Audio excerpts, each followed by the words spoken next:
Well, there's three actually. There's the ones that don't care about this stuff and they stay small, and that's great for them. And they usually make a really great lifestyle business out of what they do. Those tend to be extremely creative, like very talented people. There's the ones that don't care about this and grow because there is somebody on the team that cares about it. And they're the ones that are managing workflows and basically telling that person, like, here's how we have to do things. And they're kind of figuring it out. And there's the ones that don't care about it until they have to, which usually ends up being around 6 to 10 employees when they really start feeling the pain of trying to run their business, trying to constantly making payroll, trying to keep the lights on in the building, and realizing how hard that can be if you're not paying attention to where your money and your time is going. We are back with another episode of the Cold Star Project, this time with Marcel Petitpas of Parakeeto. Marcel, thanks for joining us. Thanks for having me, Jason. It's great to be here. I was excited about talking with you because, first of all, you have a software as a service, and your business also does consulting as well. So why don't we begin with a little bit about who you serve and what kind of problems you solve? Absolutely. So Parakeeto, we serve digital agencies that are on the smaller end of the spectrum. So, anywhere from just a handful of employees up to, around 100 employees. And we help them automate a lot of the spreadsheets that they might use to calculate their most important metrics. Things like tracking profitability of clients, the capacity of their team, forecasting their cash flow, all the things that are very difficult to do in an agency, especially if you've got a whole bunch of different tools that you use to run your business. So essentially what we're trying to do is build a middleware platform that allows agencies to use the tools that they love for things like project management and accounting, but still allows them to automate a lot of the spreadsheets that they would use to track their most important KPIs and really give agency owners and executives one place that they can go to see how healthy their business is and see where the opportunities are for them to run more profitably. So what you've encountered with all these tech firms is that they're smaller and they have all their information all over the place, right? Yeah, so apps. Exactly. They get caught in what I call the gap of death, and I've called this myself because generally when they start with a handful of tools that they need, and as they grow, they accumulate more and more tools, and then they reach this pivotal point where they go, we really need to track our metrics, and we're really tired of doing it in spreadsheets, and they realize that if they continue to use bespoke tools, the administrative debt of tracking their metrics is going to continue to increase. But there's also this huge switching cost to going to an all-in-one solution to manage their agency that will automate this. But, of course, the challenge with all-in-one solutions is they tend to be expensive, and it's a real big pain to try and change your team from all the tools that they're really used to using into a platform that's kind of a jack of all trades, master of none. So we saw that as an opportunity in the market. It was a problem that my co-founder, Jared, had in his agency and couldn't find a good solution for. And that's kind of how we started down this path. Okay. Would you differentiate Parakeeto, the software as a service tool, from a dashboard, or is it a dashboard? I would differentiate it from a dashboard simply because, and we looked at all kinds of different dashboards because, of course, we want to try and solve this before we invested in building a software company because that's a pretty big investment. So we looked at dashboards, and the main issue with dashboards is they'll pull KPIs from other software, but they don't do any math. And the thing about agency KPIs is there is a lot of math that needs to be done. You have to have a basic foundation for how the data is structured. You need to have an understanding of what a budget is for a project and what was invested in it. And you need to use that information to calculate what an agency really needs to know. And dashboards just often lack the ability to do that without doing a whole bunch of custom coding or slapping a database onto it. And it turns into its own software product in the end.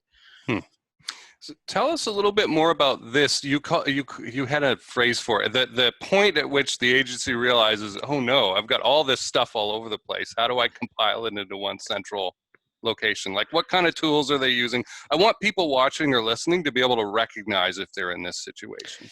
Definitely. So, I mean, if you're an agency and you've got, let's say, QuickBooks for your accounting software, or maybe or maybe Xero, and then you've got a time tracking tool probably, so Toggl, Harvest, there's a whole bunch of time tracking tools. Then you might have a project management tool, so that could be Asana, Trello, any of the Atlassian suite, Teamwork, what have you. There's tons of project management tools out there. That's the one that I find agencies have a really hard time switching from because of how subjective it is to their team style and how they like to work.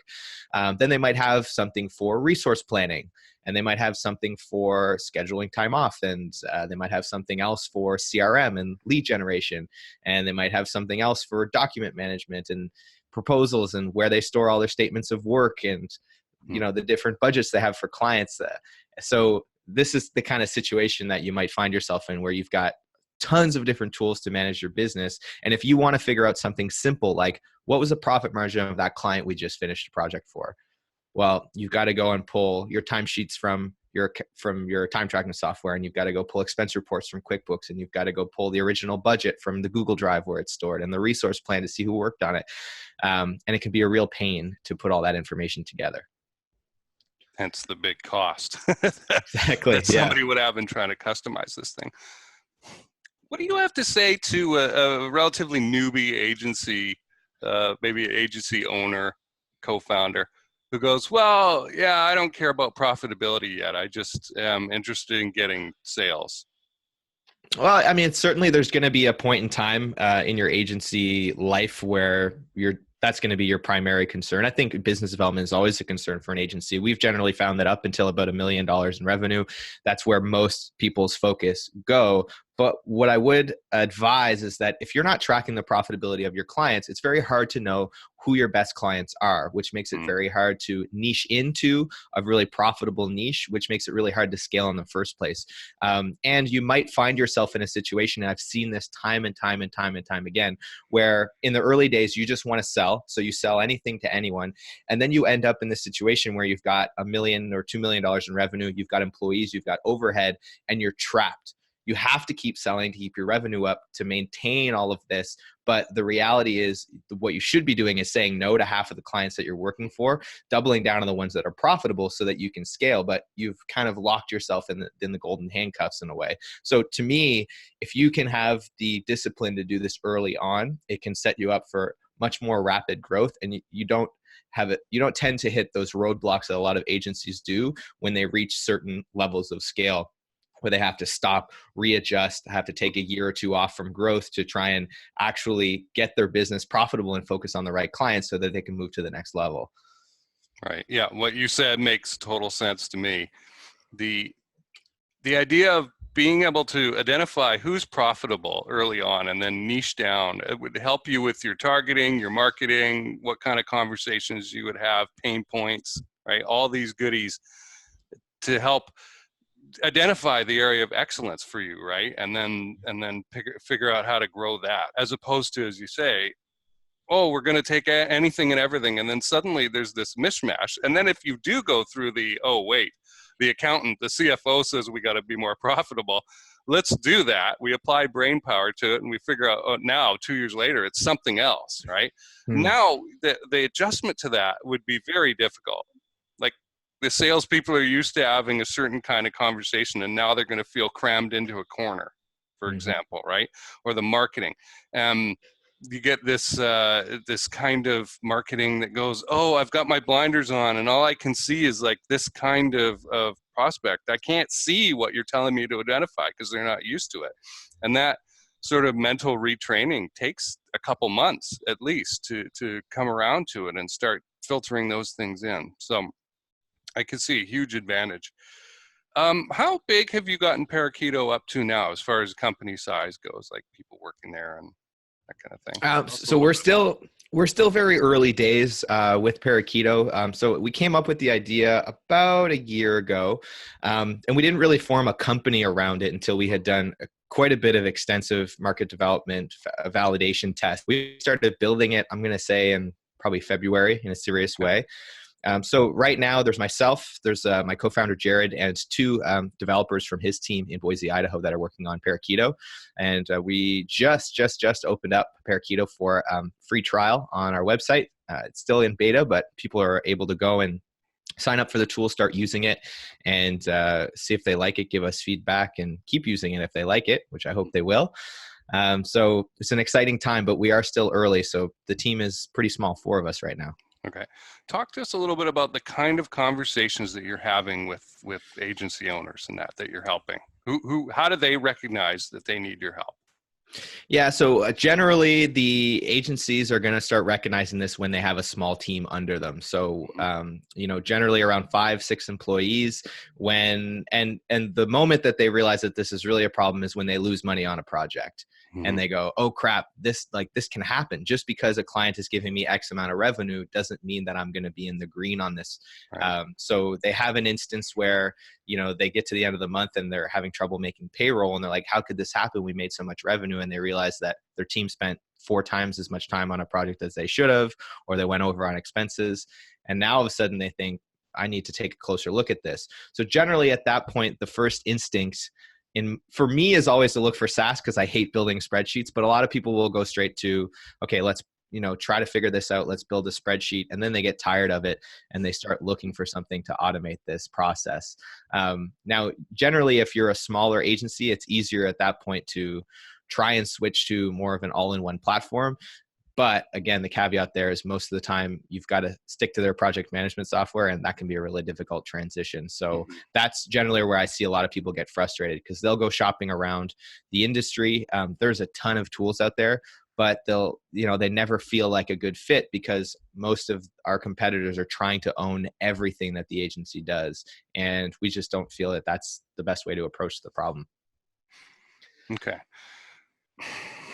I'm trying to get this mental picture, right, of Parakeeto and what it does. Is it sitting like a layer on top of everything else that feeds into it? And then you were talking about the ability to calculate based on the data that comes in. Yeah. So there's a couple of, no, this is a tricky conversation to have. So just to kind of give you an idea of Good. where it sits in the workflow. Um, so Parakeeto does require a certain amount of data in order to give you insight. So if we think about the workflow, this would be one of the first places that you start putting information in when you're talking to a client. So what you would do inside of a tool like Parakeeto is you would tell us, here's the client that we're working with. Here's how many hours we estimate their project is going to take. Here are the different deliverables that are going to make up this project. We use standard agency language. So it would be a contract, and then within each contract, you would have deliverables. Mhm. So you would basically give us an estimate of what are the deliverables, what's our expectation of time, how much is the client paying us, and now we're working on bringing in payroll data. So who's working on this? How much do I pay them? How many hours a week do I expect them to work? What's the cost per hour that these people have? And then once we have that information, right now we have a time tracking tool built into Parakeeto. So it's as easy as just letting your team work on it. They track their time, and then you as an agency owner have a dashboard that gets updated in real time. Every time an hour is logged to say, hey, you estimated this is going to take 12 hours. You've gone and spent 14 on it, and here's exactly how it affected your hourly rate. Here's how it affected your revenue. Here's exactly the service where it happened and the deliverable that happened. So even if, let's say, you're profitable on this certain type of retainer that you offer often, you could drill down and see that there's one particular part of it that you're constantly going over budget on. Mhm. So it really helps you identify opportunities for optimization over time, which we think is pretty powerful. I hope that in 6 months or a year, you will have secretly behind the scenes compiled all this data from all your customers, and release it not in a way where you can point fingers and say what came from where, but a general industry trends thing, to see what areas of projects are over the estimate the most often. I think that Mm. would be very useful for benchmarking.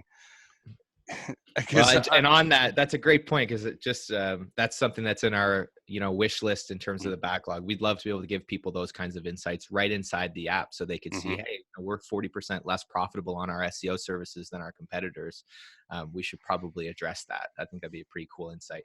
Yeah, labor estimations are consistently underestimated. I will Mm. I will flat out say that right now, just off the cuff, because I know having done it myself and worked with many people, I'm usually the guy who gets it pretty spot on. Like if I say it's going to be 6 hours, it's usually around 6 hours. But most of the people that I talk to are super fast moving, and they think they're going to get it done in 2. And this is the sort of thing that can kick your business in the nuts. Yeah. So, And I mean, that's another really important factor is obviously labor efficiency. And this is the power of having a tool do this as opposed to spreadsheets, because over time, and this is again, wish list kind of features that are way down the road. But, with things like machine learning, we could start to tell you, hey, these two employees, when they work together, they work 28% faster, or this new guy that you hired, he's actually coming up to speed faster than usual or slower than usual. So you should tack on X number of hours to your estimate because this person is going to work on it. Those kinds of things are almost impossible to do in a spreadsheet unless you have somebody working full time, updating it by the minute, by the day, and it just gets really tedious.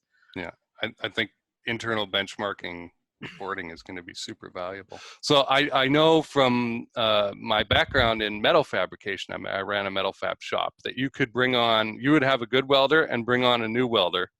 And it wasn't like the good welder's productivity would go down to 50% or something. It would go down to 0.